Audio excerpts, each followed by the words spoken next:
What's up, guys? Jason here, and you're watching Maine Freshwater Exploration Going Deep. We're going to be heading north today. We're going to go jump on the Golden Road and head up to the Boomhouse at Chesuncook Lake. We're going to go explore offshore there. It should be a really cool place to look around and see what we can find. Don't forget to like, share, and subscribe to the channel. I really appreciate you guys' support. We got to sleep in a little bit today. It's not quite as far of a drive, so it's about 3:30 right now.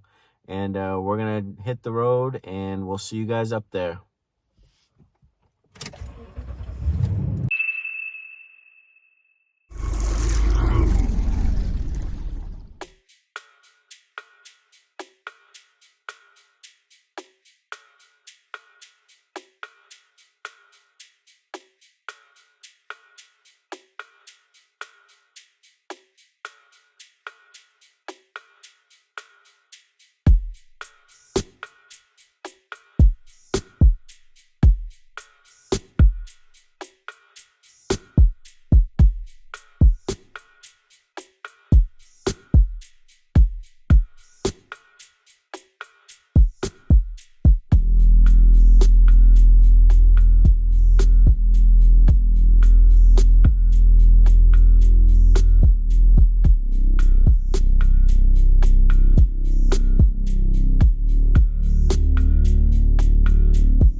know what to expect. I didn't realize that there had been an old dam there, you know, back in the 1800s.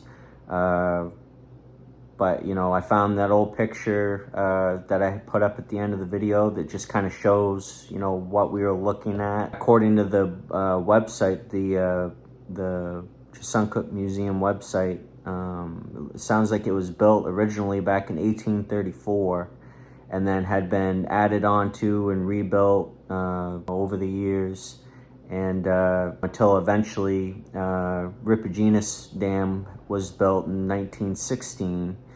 And that basically shaped, you know, the landscape and flooded that whole area and created the combining of those I think 4 different lakes right there. You got Ripogenous Lake, Chesuncook Lake, Caribou Lake, and Moose Pond, I think it is. It's what we all know today. Makes me wonder what that used to look like, you know, back all those years ago when they were just first putting a dam there. I bet it looked a lot different than it does now. I spent a good probably 4 hours just kind of scouring over that particular Narrows area there where the dam was. I went from shallow to deeper water. A couple things that surprised me. First one was that the water temperature was 70 degrees right straight down to the bottom, even in the deeper spots, you know, 30 to 40 feet. You know, that really surprised me. I figured most places I go, when I get to, you know, 30 feet or so, at least start to see some cooling of the water, but there must be enough current and mixing there to keep that water warm. So didn't really see much of anything for cold water species. I would imagine they probably don't frequent that area in the summertime if the water's that warm. But we did see some fall fish, chub, and yellow perch, some other minnows. I don't know if they were shiners or suckers or something like that. But so we did see some fish. So there was that. And then I did not see a single bottle, can, anything like that. And I really thought that was going to be a great place to find bottles. You know, just with the amount of people that would have been right in that area over 100 years plus, and, you know, sounds like a lot even more. I thought for sure it was going to be a great spot for bottles. Now, I'm sure people probably have, you know, scubaed there over the years, and that may account for some of that. I know I saw some other pictures, I think 4 or 5 years ago. The water was very low coming down through there, and actually part of the old dam, it was exposed. It was that low. So I mean, that would have allowed people to be able to walk down, you know, especially it being quite rocky and bedrock and ledge, you know, down along in that area. That would allow people to kind of explore there without having to get into the water. So that could amount or contribute to some of the area being free of bottles and stuff like that. But I was really surprised with the lack of any kind of trash, really. The only thing I saw, you know, was that you see in the videos, bits of old metal, and of course all kinds of wood. Makes me wonder how old some of those timbers were, you know, that would have been part of that dam. They look to be in amazing shape for obviously being down there in the water for as long as they have. They look, I mean, it's pretty cool to see stuff. I love seeing stuff like that. Neat to get a peek at some North Maine woods history that, you know, for me, I didn't realize it was even there or knew about it till after I did the exploring and some research after the fact. It's pretty neat to be able to look at something like that you wouldn't even realize was there. Because like I said, once Ripogenous Dam was built, that whole area was, the whole landscape was changed. Thank you guys very much for watching the video. I hope you enjoyed it. Don't forget to like, share, and subscribe to the channel. I really appreciate you guys' support. I like having you come along with me on my adventures. And we'll see you guys on the next one.